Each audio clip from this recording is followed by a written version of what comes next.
sounds good. Hello, everybody. As David said, I head up global data products for Acxiom. And for anybody in the data curation business, GDPR has most definitely had an impact in our world. We've been operating under the regulation for a year. We were preparing for it for about 2 years before that. But we're very, very fortunate at Acxiom because we have somebody on the team who has been deep in this topic for a very, very long time. And in fact, I was surprised to hear that some of the earliest conversations that Acxiom was having with regulators go back to 2008. So Sachiko's had that decade of experience. So many times at Acxiom, if we're having a GDPR conversation, it ends with, better call Sachiko. Better ask Sachiko. So today, everybody's going to get a chance to participate in the Ask Sachiko session. And I'm going to start by having Sachiko take us kind of back a little bit and remind us all why GDPR came about. What was the original intent? What were the triggers? And what brought us to where we are today? Thank you, Karen. This is a very good question because I think a lot of people think that GDPR is just there to destroy our economy, destroy our business models and all that, right? But that's not at all the intention. So interestingly, when the European Commission a couple of years ago was looking at growth strategy of Europe in comparison to like China and the United States and so on, they thought, well, for Europe, the way forward is digitalization. And they said the most important thing, if you want to promote economic growth through digitalization, then you need to have one set of rules. And it seems like data protection is something that everybody's concerned about. So they said, this is what we do. We come up with a law so that it is clear for everybody what they have to do, right? So the intention was like growth. That was good. Right? I think the other thing that we also have to, or shall I say, which comes up to my memory is that, yeah, around 2007, around 2008, the Commission said, and I'm smiling looking at Paola because I think she has experienced this firsthand as well. The Commission said, well, it's time that we update the current European data protection directives because it's, you know, the technology has advanced so much more further. And they said, you know what? Consent does not work. We need something else. In 2013, there came, not 2013, 2012 or something like that. Then there was this discussion, big data, right?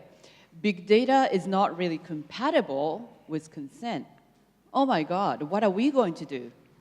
So, you know, these discussions were going on, and then what was born out of it was the GDPR. And a lot of people may think this is so strange because GDPR is all about consent, right? Or at least this is what we're told to believe. But it is actually quite a flexible law. It is actually quite an accommodating law. Let me give you an example.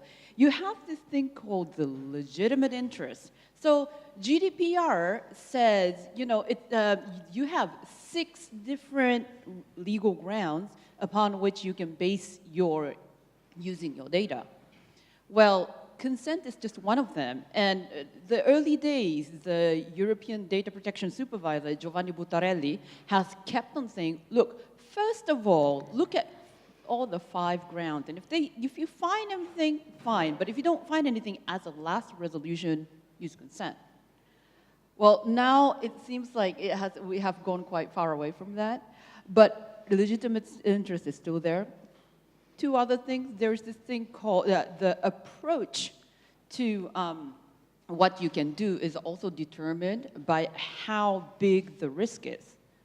So what I mean by that is if you actually see a new way of using data, a new way of analyzing data, and you feel like, oh, but I'm not really sure whether I can actually ensure that there is no risk to the users, to the consumers, then what you do is you put protection mechanism. Like, for instance, pseudonymizing. Pseudonymization means basically instead of using like plain text, name, address, email, or whatever, use like, I mean, I'm being very, rough in describing this, but use like hashed emails, use Kiko's identity number, ID numbers and so on, so that when the data actually gets into somebody else's hand, it is not going to cause problem to that person very quickly. Or like, if you want to onboard on premium publishers, then what you can do is instead of just onboarding it straightforward, you know, you can also use a trusted third party and have them onboarded instead of you doing themselves, whereby you actually have a third party anonymizer.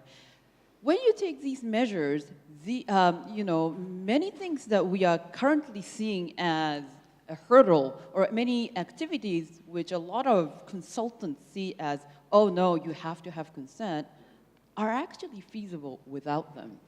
So, sorry, I actually just extended my time, didn't I? You're fine. But Karen, I'm terribly sorry that there are all these developments going on, because I think a lot of people are really like focusing on how GDPR is getting interpreted by the regulators and by greater stakeholders, because it seems like GDPR-ish laws are spreading. But how has this GDPR changed your personal way of working, Acxiom's way of data curation? I think I'll hit on a couple of things. So one, I think it's made us all of us in the industry, much more involved and responsible for understanding the provenance of data and understanding the upstream and downstream of data that we use. Where did it come from? How was it collected? Who may we pass that data on to? And so what I think it has done is it's made us as partners, and this is an industry that thrives on partnerships across that whole chain. We've had to develop stronger partnerships, and we have to make sure that we're partnering with companies that look at GDPR and regulation in the same way and interpret it in the same way. So I think it's made it's provided just a lot more conversation across the chain, and I think that's a good thing.